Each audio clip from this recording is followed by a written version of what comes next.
You are listening to the Independent Dealer Podcast with hosts Luke Godwin and Jeff Watson. Hey guys, here we are at Buy Here, Pay Here United, the Summit 2022, the inaugural. Not even the summit, the inaugural summit. And it's all Buy Here, Pay Here, right, Jeff? Specifically Buy Here, Pay Here education for 2 straight days, packed information. 2 days, no expo, just a lot of learning. Start off here probably in like 10 minutes, right, Yep. Jeff? Stay tuned to us, walking around, talking to dealers, getting some real good content and some education we'll be bringing to you this week, right? Yep, so stay tuned. We're going to bring you guys some of our insights, the education that we get, and report back to you on how it went.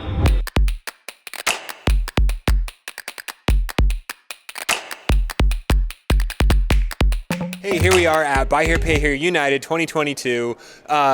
We grabbed these good-looking gentlemen. Yeah. Who are they? Yeah. Is he your brother? We do kind of look alike. We got the same barber. That's a compliment, I think. So we've got Chad Lancaster and Greg Chaney from Shake On in Texas, right? That's right. Really big Buy Here, Pay Here operation. And they are on the forefront of data, in my opinion. Y'all use data, different data than all of us have always used over the years, I believe. Some of the same, but some new ways to think about data and to approve customers. And in the process of approving a lot of customers, which y'all have a lot of customers, you got to get through that data quickly, right? And you got to make less mistakes. I only sell 30 cars a month, so I can take more time. Talk about the data y'all currently use compared to the data you maybe used 5 years ago, and then let's walk through that. Yeah. I'm going to let you take that. Thanks, Chad. I appreciate that. Yeah. So, it's interesting to talk about data because we all now have more and more access to data. Like, there's just an unlimited amount of data. And I think with that comes the tendency to think, okay, I should use more data. And we're really pretty much going the opposite direction. We're trying to cut out as much as possible and really look at what has an impact, what really matters in terms of making an underwriting decision. And so in the past, it was go through the credit report, look at everything on there, especially the installment loans, auto loans, find out what happened, ask about job time, what happened here, why was there a gap? We could verify none of that.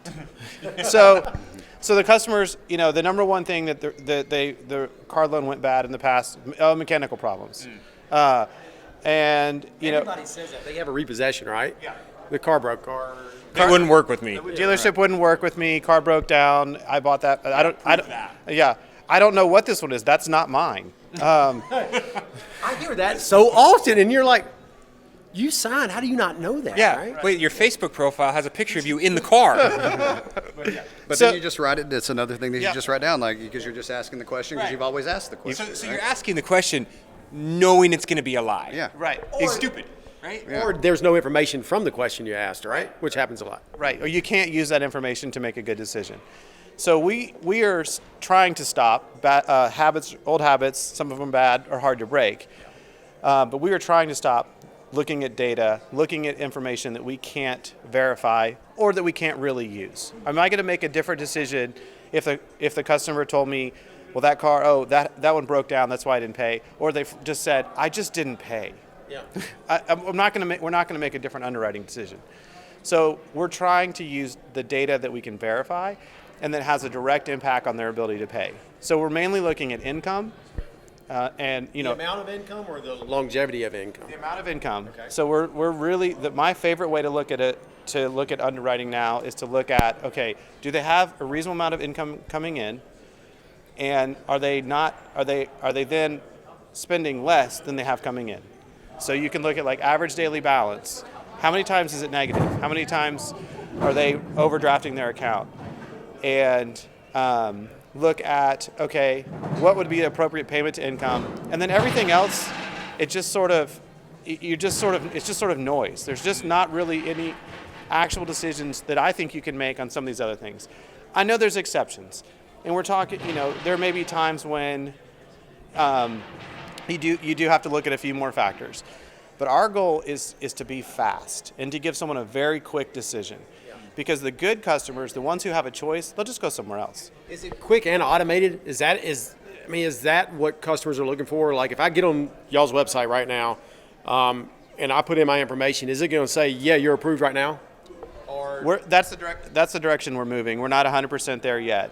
But the direction we're moving now is to be able to give someone an automated decision based on verified information. I know you've got like drive time just rolled out there, know your payment, know your down payment, all the stuff. But they have a disclaimer that says, this is based on the information you provided to us, and if we verify it later and it changed, all of this stuff changes.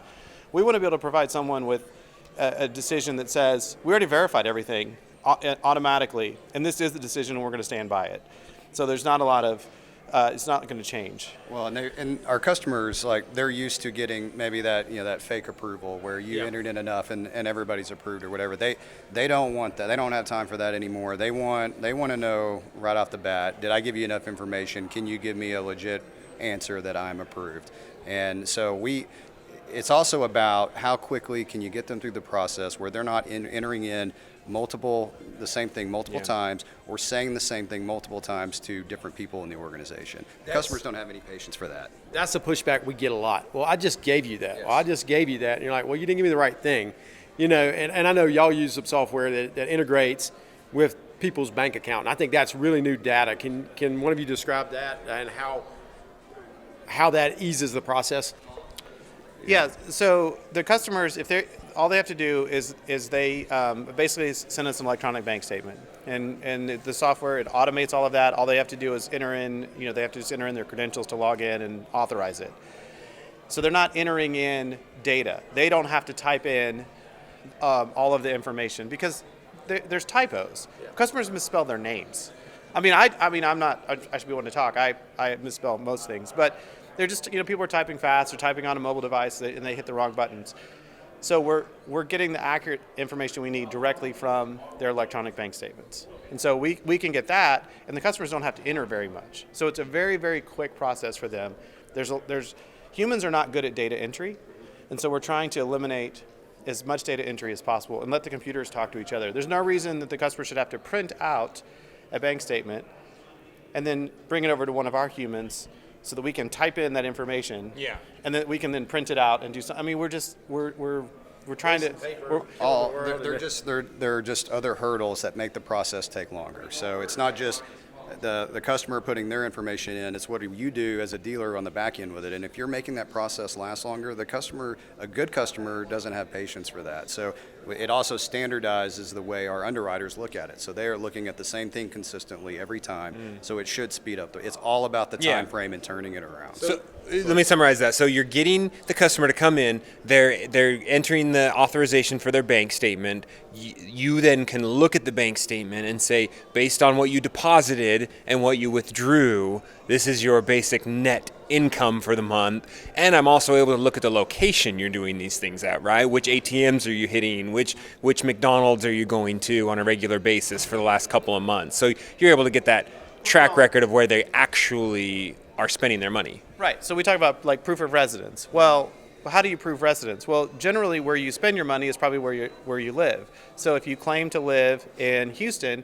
but you're spending all of your money in Dallas, then you probably don't live in Houston. Right. So we can, you can gather some. You're making accurate decisions based on accurate information, not just on what the customer says. I mean, they can provide a utility bill. Doesn't mean they have to live there, but they can provide a piece of paper that mailed to that address, but doesn't mean they actually live there. Yeah. See, I've been doing the underwriting for our company since 2000 or whenever. You're doing a great job. Well, thank you. but it's like I have this brain damage that you're talking about, and it was always utility bill. Oh, you don't have a utility bill, I can't do business with you. Or you don't have your pay stubs. Well, I don't get pay stubs. I get this. But the bank statement brings that all together, right? And it's such an interesting way to look at it. And when I heard y'all talk about this, I kind of went back and started redoing what we were doing because I think it is so important. And it's all about a negative balance. If they don't have a negative balance, they're going to probably be able to pay for something, right? Right. Yeah. If something happens to their car, a tire goes flat or whatever, they're going to be able to put a new tire on their car. Right.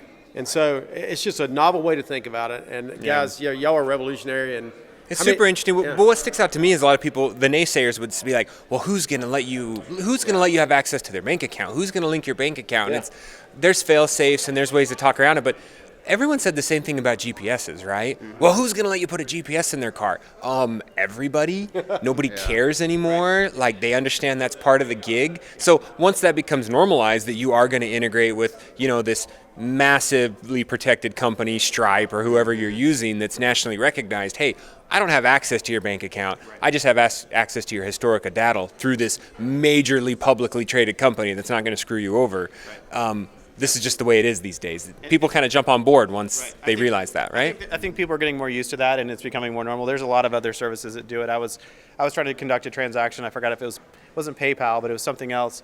And it asked me, it's like, oh, well, you can. I think Affirm and all those places are kind of like that, right? Yeah. You link. It's like, oh, well, we can connect your bank and you can do it electronically, or you can, it's like they'll send you a letter in the mail and you have to go to the post office. And I mean, it was this really long. Yes, connect my bank, make it easier. I need I need it done in 5 seconds versus 3 weeks. Yeah. So, and I think COVID broke a lot of those barriers where maybe a couple years ago customers would have been a little bit more hesitant to do that, but it's now about the ease of the transaction, and they can do it from their couch. They can provide all that information, and they're going to have to provide that in one way or the other anyway, right? But this just gives them a way to do it easier and on their time. It's all about their time and how they want to do it, and not everybody wants to do it. Some people want to start out online and maybe get the process started and then come in. But the thing for us is you have to give the customer all those options because every customer is different. They want to shop a different way, and we have to be open to that. Well, I think that's great, guys. Coming to these things really help us kind of think about what we're doing. Because if you live in a box, everything looks like a box, right? But everybody's doing it so differently.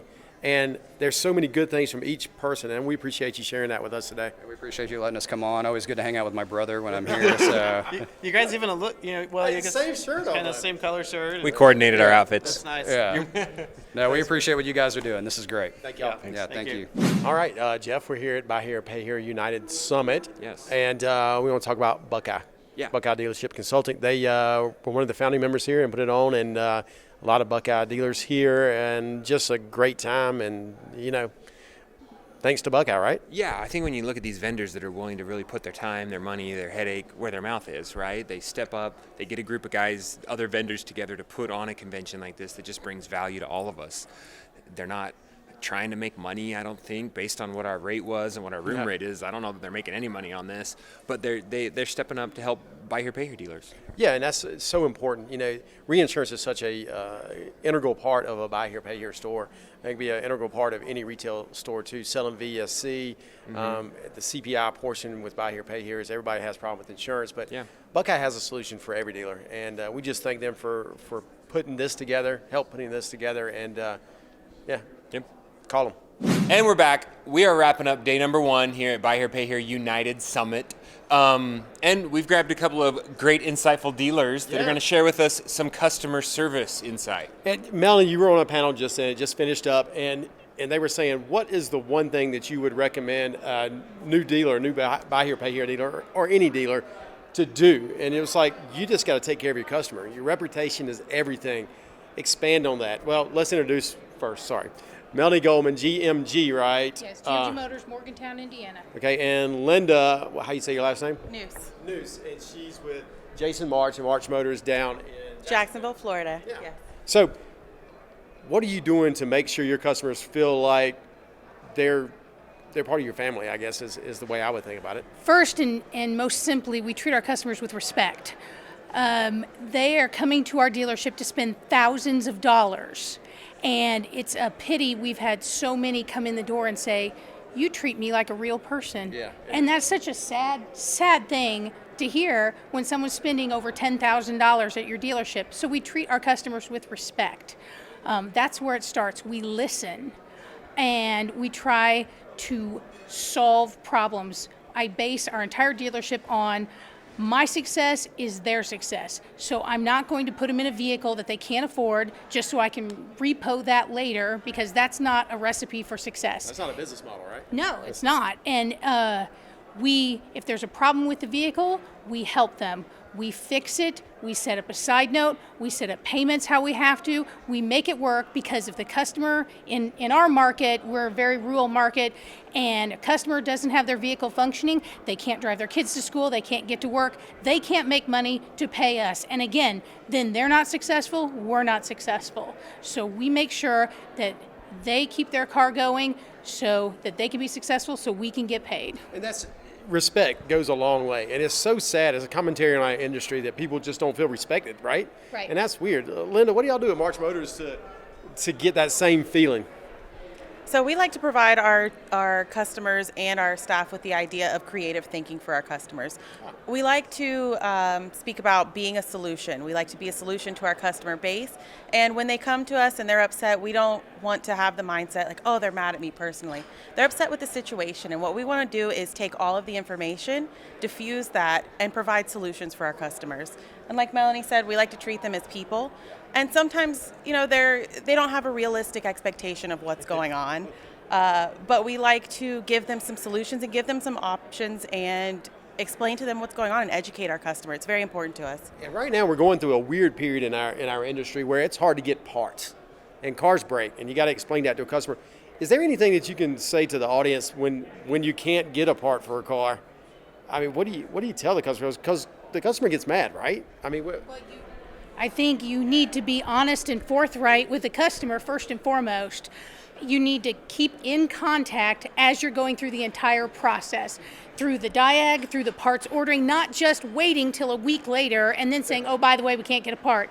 No, this is the problem. We've looked at your car. This is the problem with your car. We're going to order the parts for your car, and keeping in contact with your customer. Because again, in our market, our customers need their cars so they can go to work, so they can take their kids to school, so they can do everything they need to do in their life. And so I tell my staff in the garage that they need to think about, if it was them, what would you want to happen? You want your car, you want to go on with your life, and so that's how you need to treat your customer. Yeah, it's basic, Humanity, right? kind of humanity. Yes, I've dealt with manufacturers and OEMs where I'm just very frustrated. The communication's not there.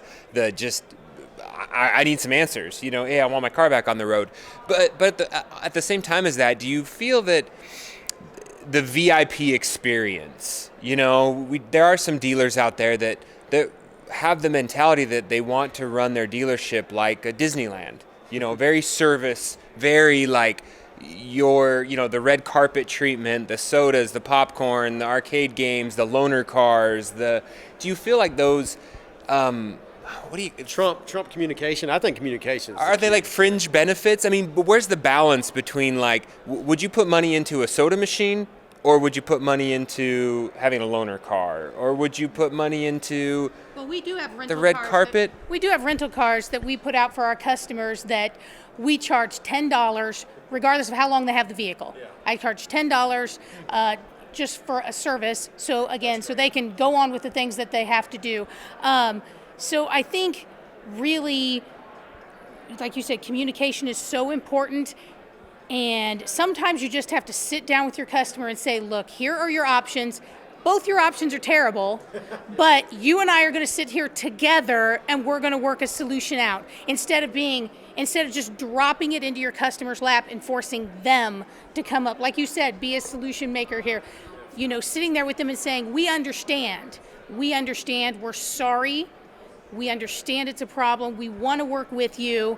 Let's see if we can come up with the best solution, and then listening. Do you role play that in the dealership? I mean, is this part of your training for when you have these heat customers, or when you have, a car that you got to do something? It's going to take a little time. Do you role play that and train with your salespeople and with your managers to do that? So what I like to do is I like to involve my staff in that conversation. I don't pull the customer aside, but I let my team know why I'm making this decision, and then after that situation, I'll go back with that team member and I'll explain, well, I made this decision because how they paid, the vehicle that they're in, and just touching on the parts that we were just speaking about. If you can provide them with something as simple as a tracking number, that can make that customer exponentially happy. I never even thought about that. Yeah. Is the customer always right? No, the customer's not always right. Sometimes they just don't have the proper information. So we don't have to treat the customer. Look, we're the experts, right? This is what we do for a living. So I don't drive a bus, so I don't act like I know how to drive a bus. I sell cars. That's what I know. So they're coming to us because we're the expert.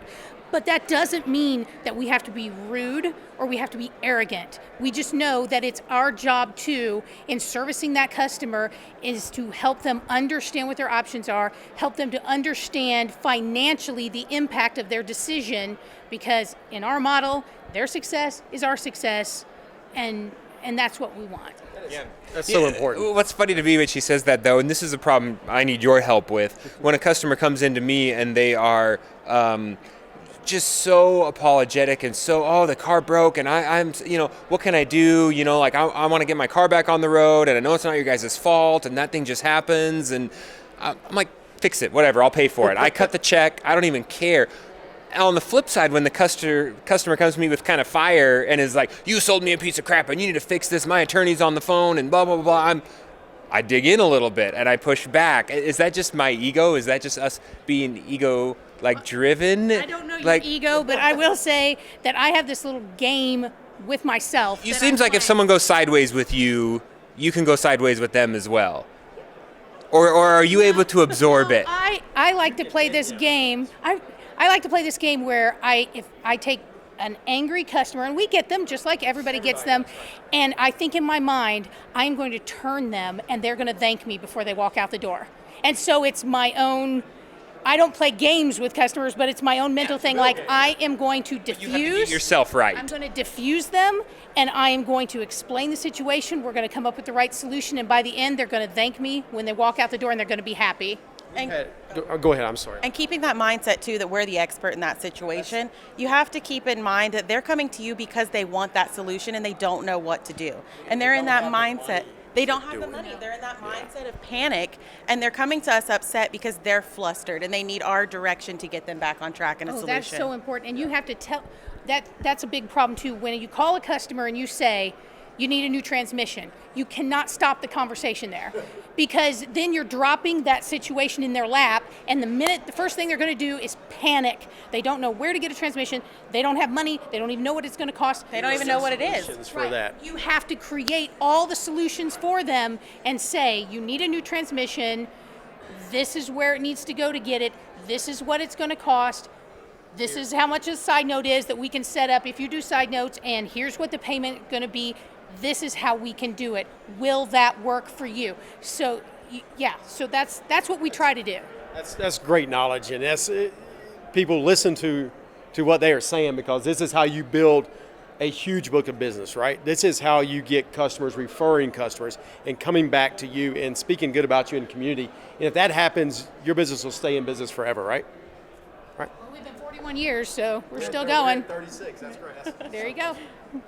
Okay. Yeah. Thank you so much for joining us. And Thank you. hope you enjoy the rest of the conference. Thank you. Hey guys, we also want to thank another one of our sponsors, Pastime. Yeah, Pastime's great. I've been using them probably for 5 or 6 years, and the devices work like they're supposed to. We find our cars, we repossess them quickly when we need to. And so much of the talk this week at Buy Here, Pay Here United has been about GPS devices, the advancements in technology, the usefulness, whether you're using wired or wireless, whether you're integrating and tracking miles or looking for, ways to just keep your portfolio, your fleet of cars healthy. Yeah, right? our business model is moving to big data, and this GPS technology can help us, can help our customers. There's all kinds of things we can use it for. So call Pastime, look at them, because they are, I think, the tops in the business. Yep. Hey guys, here we are, day 2, Buy Here, Pay Here United Summit. I'm here. Luke's busy doing business at the same time he's learning. Excited for today. We got a couple of good things. One probably boring presentation. I'm speaking of that. You working for Tesla now? Yeah, I am. Free jacket. Really nice, really nice. When you buy a really nice car, you get a free jacket, right? Yeah. So we're really excited for day 2. A lot of great education coming your way. Like I said, Luke's talking to us about what are you down talking? payments. We're going to try to teach everybody how to get a little more down payment, and that's not just in the Buy Here, Pay Here side. This talks about retail as well. whenever you can get more money down, you can usually make more profit on your car, right? Yeah, and you're going to be in a better cash position. Also, really excited about the dealer forums. The dealer panel forums have been great. So that's kind of a unique situation with this convention where they're having these Q&As with dealer panels. That was really, really great. It was, and and that's what's great about having dealers, teaching dealers, is that there's so many questions that can come in that maybe somebody didn't think about. And then you have the panel yesterday, I think, had 6 or 7 people on it, and you could hear across the board what they were doing to get the solution. So very neat. Here we go, day number 2.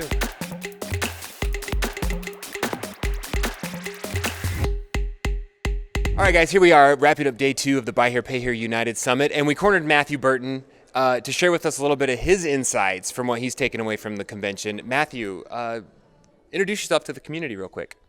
Yeah, really happy to be here. This has been a great conference so far. So with my business partners, I co-founded Adonis Auto in Texas back in 2010. So we've been in business since then. And we've enjoyed being part of this community of operators from around the country. Wonderful. And are you exclusively in Texas? Because don't you have a store somewhere else? That's right. So we started in the Dallas-Fort Worth metro. We've since expanded to the Kansas City and Houston metros as well. And it seems like Texas is the birthplace of in-house financing and what we do.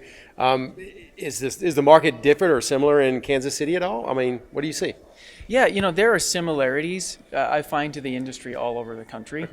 Certainly the consumer need is there. Sure. So one of the things I love most about our industry is that we are truly solving a need for the customer. And when you are able to give a customer access to reliable transportation who didn't have it before, regardless of the market you're in, that demand is always there, and we're uniquely positioned to provide that to the customers, which I think is great. I totally agree. We've been doing this business since the early 80s, and that is the one thing that continually, it doesn't surprise me, but warms my heart, is when a customer really needs help and we're able to do it. And that's the great thing about what we do, for sure. Yeah, what interested me, Matthew, is you were on a couple of different panels, right? And your insight, I think sometimes we get up there and it's kind of the same old, same old, same old. You seem to me as the kind of guy that's looking for He's on the leading edge. Yes, what are the pieces? What is the future? What are the takeaways? How can I tweak this little thing and make my dealership exponentially better? Share with us, what do you have in your notes?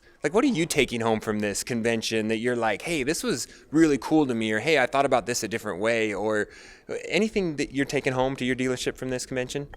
Yeah, so Jeff, absolutely every conference that I come to, there's always something. Sure. And so I was taking notes yesterday, and I think some of them were about what I expressed out of this conference. I'm really bullish about what GPS technology is going to allow us to do to better serve the customer. GPS technology has been around for a while, but the cost point has come down. Yep. And the technology is so good that it's no longer just telling you where the car is. It's telling you, elapsed mileage. It's telling you, other different kind of alerts that you can set up. And with a little bit of software integration, you can make it so that your system is sending the customer automated repair messages, oil change reminders, and things like that. That's just, we're barely, I feel like, starting to use that technology, and that would be so good for customers to be able to get that, help. You're a data guy, okay? Yeah. I mean, that's what you are, right? Yeah. I mean, you like data, and you I use do. data Yes. to make your business better, and we all do, but I think you kind of process it better than all of us, better than most of us, I should say. How are your wheels turned about how you can use that GPS data to make your accounts perform better? I mean, is that where your mind is going with that? So I think where it really has a lot of potential is to introduce the concepts of fleet management into what we do. Yeah. Oh man, that's what we have to look at it, right? You mentioned that. I think one of your things is we have to look at our Buy Here, Pay Here portfolio as a fleet. We have a fleet of VIN numbers, right? And those things have got to perform. And if it's tracking mileage to remind people about oil changes, or maybe you go over to a pay per mile model in the future where customers say, hey, I want to pay for the use of this car. Just charge me monthly for how many miles I drove. Or integration with, OBD2 and check engine lights. How great would it be if we were notified that one of the cars in our fleet had a check engine light come on for something? That would save our service department a lot of time, wouldn't it? You could proactively save the car before it blew up. So you left your gas cap off, man. That would really Yeah. that would save us a lot of time. But I took a couple notes and wanted to talk to you about some things that you said during your data seminar, and you were talking about application fraud, and how that it may not be fraud all the time. It may be just bad entry, and you talked about verifying it. I mean, how much of your team's process is verifying the data that the consumer gives us? Yeah, so it is 100% verifications of all consumer provided data, which is important. And a lot of times it's not fraud. It's just the customer, they think in terms of weekly income and our model requires monthly income, Right. Things like that. So to answer your question, it's a huge emphasis with us, and I think it is around the industry, just making sure that the information we put into our model is correct. Because that bad data in, bad data out, right? That's right. And so verifying, do you have almost like a BDC that does verification? We do. That's great. That's important because, it's not just about, preventing failure of the account. It's ultimately about putting the customer in a deal structure that's right for them. And this is where the GPS telematics has such potential for our industry. It's because other sources of automotive financing, they really don't ever look at driving habits and what that's going to be. So we important, can. and it's so important to our business model because if a customer drives too much, the loan's not going to perform. We know that, right? And it introduces additional risk on the insurance side, Yep. which many in our industry choose to participate in insurance. We do that. We're able to provide insurance for a much lower cost to the customer than they could get in, Allstate or Geico using outside providers. But I think ultimately what's really cool for our industry is because we know the customer so well. We're fully integrated finance and operations and insurance in a lot of cases. We can use this data to better tailor the deal for the customer, which ultimately they're going to succeed. And I think the future of our industry is integrated models like ours, not third-party models. That's just my take. I tend to agree with that. You said something also, I'm pretty sure you said this, but you were talking about how you have sales and collectors on the same bonus plan. I've been going through a new building of sales plans, and I've had this question forever. Why do salespeople make more than collectors? Because collectors are the backbone of a good finance company, right? Could you just talk about how you came to having the same bonus plan across the board? And you did say that, right? Yeah, I'm happy to. I think everybody in this industry has realized that the right number of sales for collectors is 0. They don't want new sales. That makes their life more difficult. And the right level of underwriting for salespeople is 0. A lot of them would say. Yeah, for sure. They want to roll the car, right? They want to roll the car. Collections doesn't. So there's this tension inside an integrated operation. We found by putting everybody on the same bonus plan tied to what really matters for the customer and for the company, that eliminated a lot of that tension and helped our people function better as one team. Yeah, I read a book not long ago called Driven, and it was have you read that book? I have not. No. And it's talking about people's psyche and how pay motivates people, and it was just, this is kind of relative to what I was thinking. I mean, I just changed my pay structure, but I like what you're saying there. Last thing, and I think this is your baby here. How has data changed your underwriting, big data, and your use of it? It's changed everything about our underwriting. It has totally replaced any sort of human intuition or judgment in our underwriting.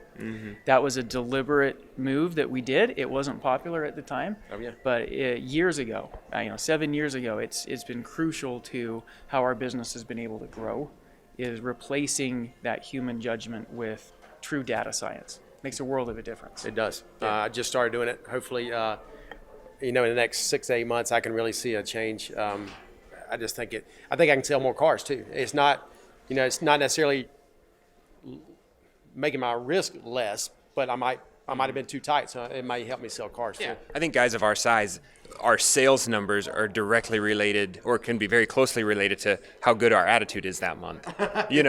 Like when I'm the one having the final go ahead and the say on whether I'm going to approve a loan or say yes to this person, there's a lot of gray area between my attitude and how I feel that day. We got to take the human aspect out of it completely, right? Many in the industry would disagree with me, and that's okay. I can just tell you what's worked for us. No, I think you're right. Well, thank you, Matthew. We really appreciate your time. Appreciate your time. Great to join you. Thank you. All right, well, Jeff, this is a wrap, I think. Yeah, we had a great couple days here at Buy Here, Pay Here United, the summit.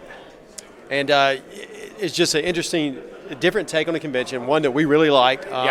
I would recommend dealers come in next year. If you weren't here this year, you need to be here next year for sure. Yeah, obviously we recommend you go to every convention you can fit into your schedule. The education it's just crucial. It's like you're 2 days out of your lot. I get that. That's very, very hard to do. But the information that you bring back, we're constantly learning. We're constantly fine-tuning our operations. Yeah, and you know, what was it, this compared to others, I felt like I networked a lot more at this one. Yeah.